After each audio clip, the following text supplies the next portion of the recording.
Wealth management বলতেই সবাই বোঝে যে ইনভেস্টমেন্ট, কিন্তু ওয়েলথ ম্যানেজমেন্টের না টোটাল 5টা স্টেপ আছে।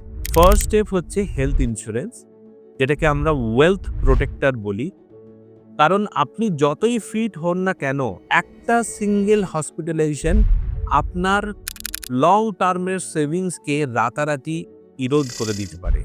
এবং একটা যেই প্রপার হেলথ ইন্স্যুরেন্স, সেটা শুধুমাত্র আপনার জন্য নয়, আপনার উপর যারা ডিপেন্ডেন্ট ফ্যামিলি মেম্বার আছে তাদের সবাইকে যেন কভারেজ করে, যাতে করে মেন প্রাইম লক্ষ্যটা হচ্ছে যে আপনার যে অলরেডি অ্যাকুমুলেটেড ওয়েলথ আছে সেটাকে প্রোটেক্ট করা। সেই জন্যই আমরা হেলথ ইন্স্যুরেন্সকে বলি ওয়েলথ প্রোটেক্টর। সেকেন্ড স্টেপ হচ্ছে কন্টিনজেন্সি ফান্ড ক্রিয়েশন। কন্টিনজেন্সি ফান্ডকে আমরা বলি ফাইন্যান্সিয়াল কুশন, মানে এটা একটা আপদকালীন সম্পদ বলা হয়, যেটা আপনার বিপদের সময় বা কোনো ক্রাইসিস মোমেন্টে আপনাকে সাপোর্ট দেবে। তবে অনেকে এই কন্টিনজেন্সি ফান্ডের অ্যামাউন্ট কতটা হবে সেটা নিয়ে একটা কনফিউশন থাকে। অনেকে খুব বেশি রাখলেও আপনার যে রিটার্ন রেট, পোর্টফোলিও রিটার্ন রেটটাকে কমিয়ে দিতে পারে, আবার খুব না রাখাটাও উচিত নয়। একটা মোটামুটি থাম্ব রুল হলো আপনার মান্থলি যা এক্সপেন্ডিচার তার 4 to 6 টাইমস এইটা আপনার কন্টিনজেন্সি ফান্ড হিসেবে থাকা দরকার। অবভিয়াসলি এটা ভেরি মাচ লিকুইড হওয়া দরকার। এতে রিটার্ন রেট কত পাচ্ছেন সেটা ইম্পর্টেন্ট ফ্যাক্টর না, বেশি পেলে ভালো। বাট সবচেয়ে প্রায়র যে আমরা অ্যাসপেক্টটা দেখি সেটা হচ্ছে লিকুইডিটি। সেভিংস অ্যাকাউন্টে আপনি রাখতে পারেন, অথবা কিছুটা লিঙ্কড এফডি হিসেবে রাখতে পারেন, অথবা ব্যাংকিং প্রোডাক্ট হিসেবে রাখতে পারেন। থার্ড স্টেপ হচ্ছে লাইফ ইন্স্যুরেন্স কভারেজ। কার জন্য? বাড়িতে বা ফ্যামিলিতে যিনি ব্রেড আর্নার আছেন। আপনি যদি একা হন তাহলে আপনার একার জন্য, আপনি এবং আপনার স্পাউস যদি দুজনে মিলে হন তাহলে সেই রেশিওতে যে রেশিওতে ইনকাম করে সেই রেশিওতে যেন কভারেজটা থাকে। এটাও আপনারা বলবেন যে কতটা অ্যামাউন্ট থাকা উচিত, বা অনেকে বলেন যে আমার তো একটা লাইফ ইন্স্যুরেন্স প্ল্যান আছে, গিয়ে দেখলাম যে খুব ছোট পরিমাণ একটা লাইফ ইন্স্যুরেন্স প্ল্যান আছে।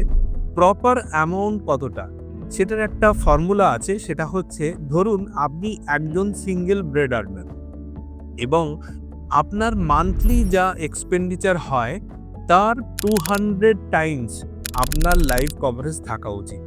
কেন এই ফর্মুলাটা? কারণ ইন কেস অফ এনি মিসহ্যাপ, আপনার অ্যাবসেন্সে যাতে ওই 200 টাইমস যে কর্পাসটা সেটা ব্যাংকে ছাড়া এফডি যদি 6%ও করে আপনার ফ্যামিলির লোক, তারা দেখবেন সেই যে মান্থলি এক্সপেন্ডিচারের টাকাটা পেয়ে যাচ্ছে। তবে মনে রাখবেন, এই যে লাইফ ইন্স্যুরেন্স যে অ্যামাউন্ট, এটা কিন্তু ডায়নামিক। যেমন যেমন আপনার ইনকাম বা এক্সপেন্ডিচার বাড়বে সেরকম নিজেকে কিন্তু আপনাকে আপগ্রেড করতে হবে।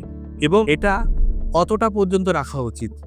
যে বয়স পর্যন্ত আপনি ওয়ার্কেবল, মানে যতদিন পর্যন্ত আপনি ইনকাম করতে পারবেন, অথবা আপনার ডিপেন্ডেন্টরা যতদিন আপনার উপর ডিপেন্ডেন্ট থাকবে ততদিনই করা উচিত।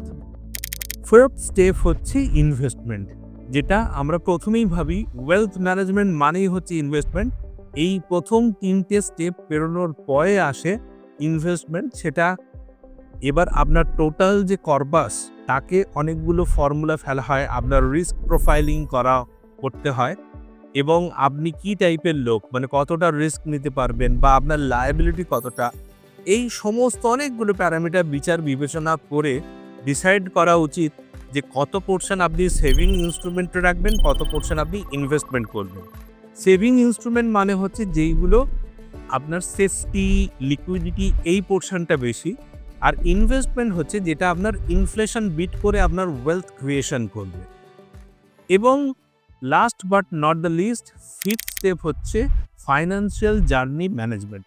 কারণ আমরা সবাই হিউম্যান বিং, আমরা যাই প্ল্যান করে থাকি না কেন আমাদের জীবনে আপস অ্যান্ড ডাউনস আসেই, এবং সেই অনুযায়ী আমাদের যে প্ল্যানিংটা ডিস্টার্বড হয়।